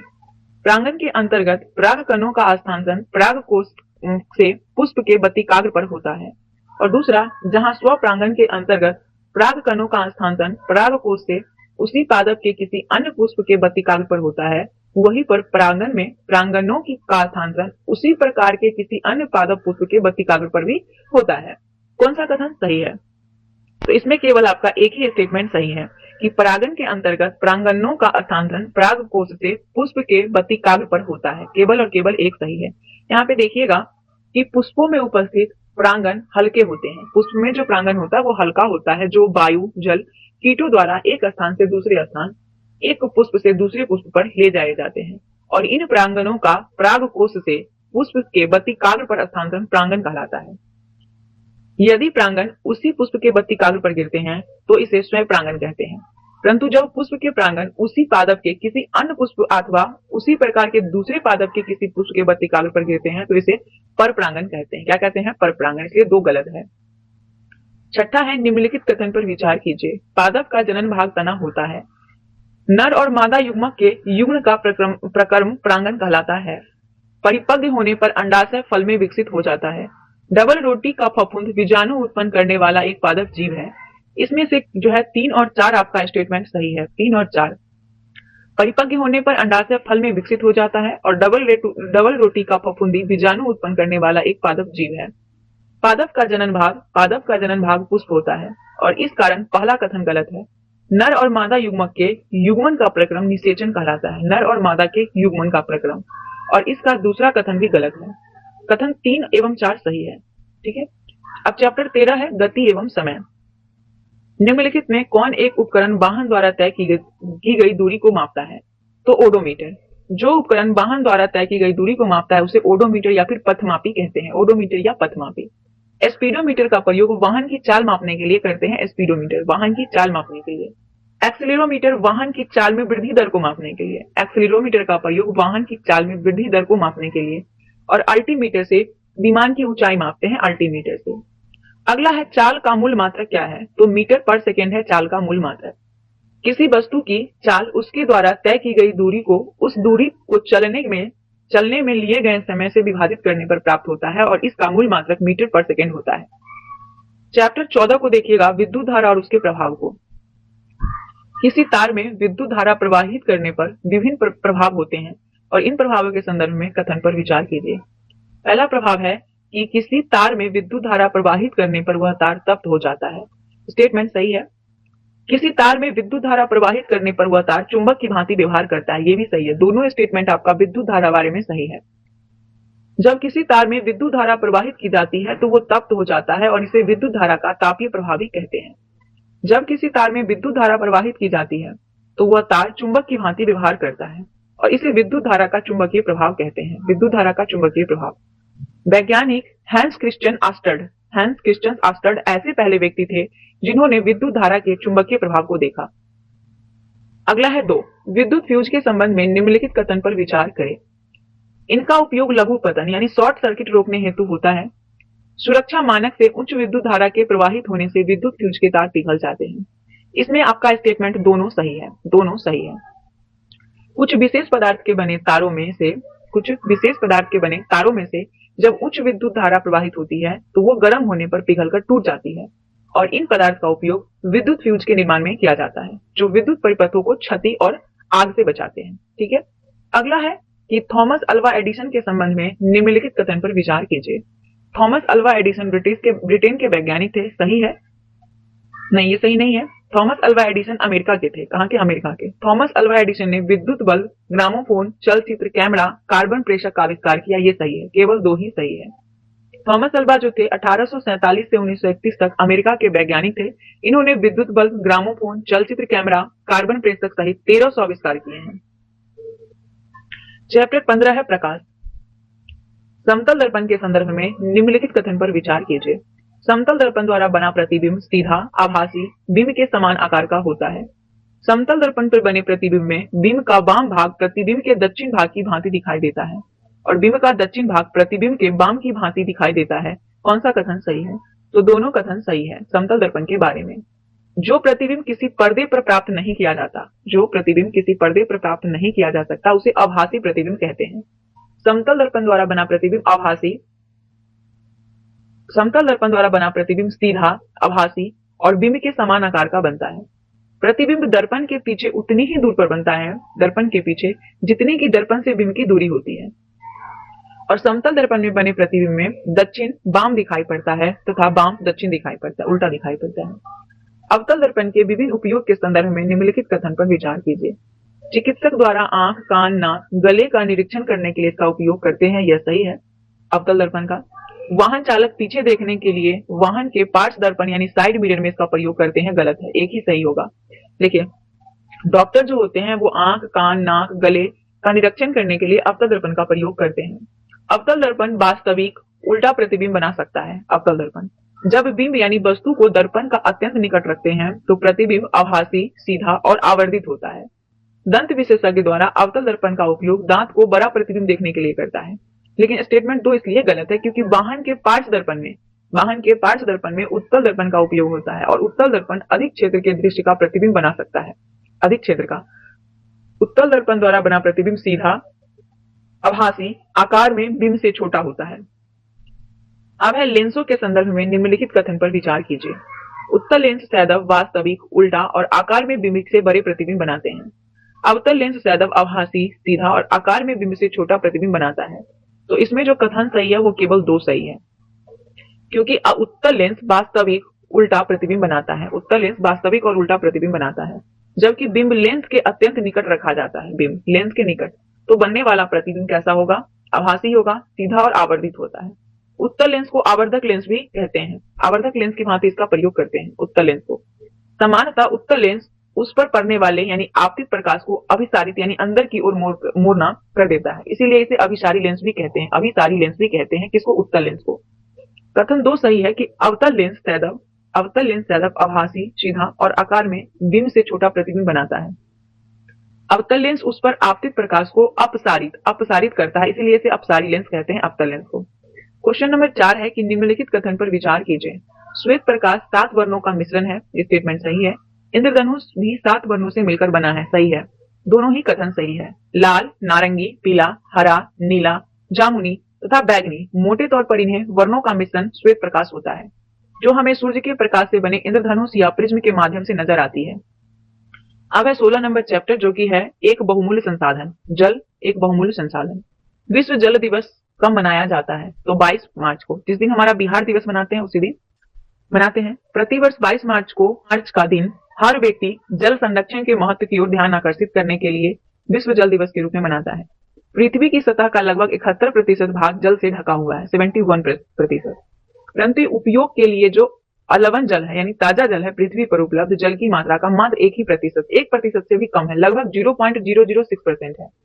और इसी विषय में लोगों को जागरूक करने के लिए संयुक्त राष्ट्र संघ के द्वारा 2003 को अंतर्राष्ट्रीय अलवण जल वर्ष मनाया गया था, अलवण जल वर्ष के रूप में 2003 को।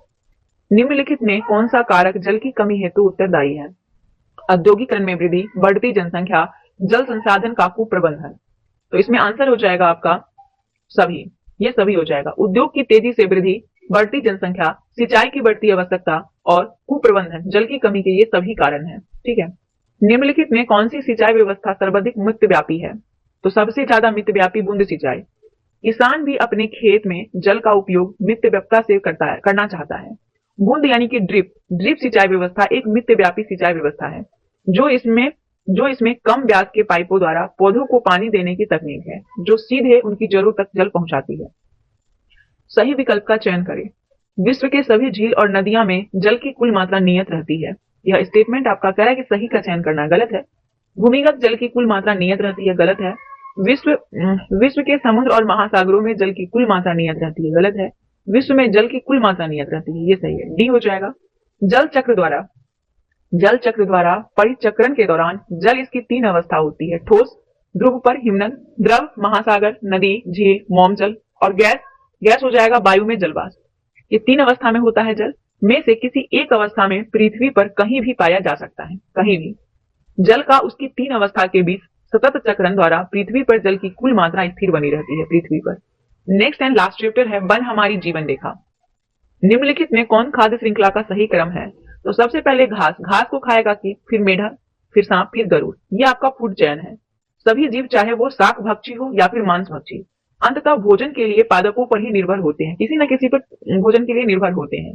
क्योंकि जो जंतु पादप का भोजन करते हैं उन्हें अक्सर अन्य जंतुओं द्वारा भोजन के रूप में खा लिया जाता है, और इस प्रकार यह क्रम जो है वो चलता रहता है, और इस क्रम को ही खाद्य श्रृंखला हम लोग कहते हैं। घास को कीट द्वारा खा लिया जाता है, घास को, जिन्हें मेढक खा लेता है, कीट को मेढक खा लेता है, मेढक को सांप खाता है, और सांप को गरुड़ खा लेता है। अपघटक के संदर्भ में निम्नलिखित में कौन से सही हैं? ये मृत पादपों और जंतु उत्तकों को ह्यूमस में परिवर्तित कर देता है। ये स्टेटमेंट आपका सही है अपघटक के बारे में।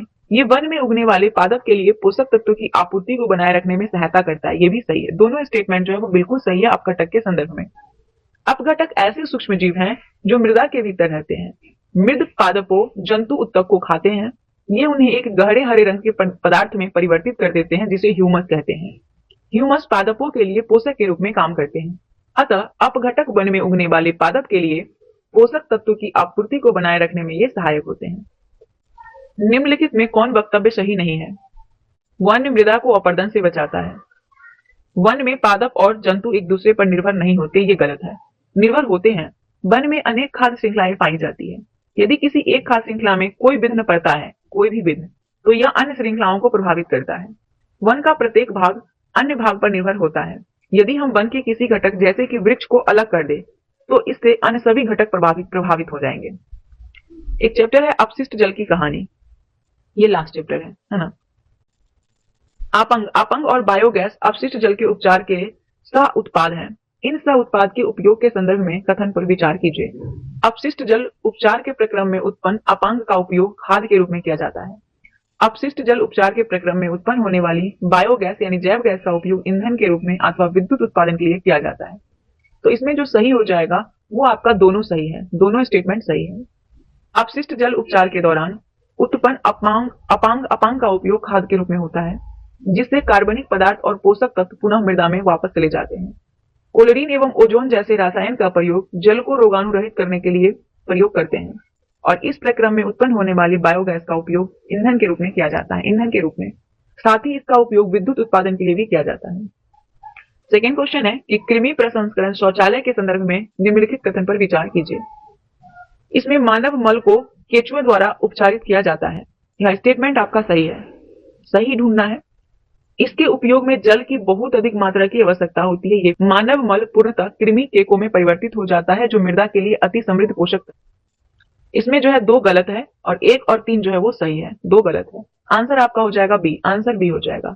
कथन 1 सही है कि भारत में कृमि प्रसंस्करण शौचालय की रूपरेखा का परीक्षण किया गया है, जिसमें मानव मल को केचुए द्वारा उपचारित किया जाता है, और यह जो तकनीक है वो मानव मल के सुरक्षित प्रसंस्करण के लिए आदर्श सिद्ध हो सकती है, क्योंकि इसके उपयोग में जल की बहुत कम मात्रा की आवश्यकता होती है। इसलिए 2 कथन आपका गलत है, और 3 भी सही है, क्योंकि इस शौचालय का संचालन बहुत सरल और सुरक्षापूर्ण है। इसमें मानव मल पूर्णतः कृमि केकों में परिवर्तित हो जाता है, जो मृदा के लिए बहुत समृद्ध पोषक का कार्य करता है। तो ये आपका यहाँ कंप्लीट होता है। अब यहाँ पे क्लास 8 का साइंस स्टार्ट हो जाएगा, जिसको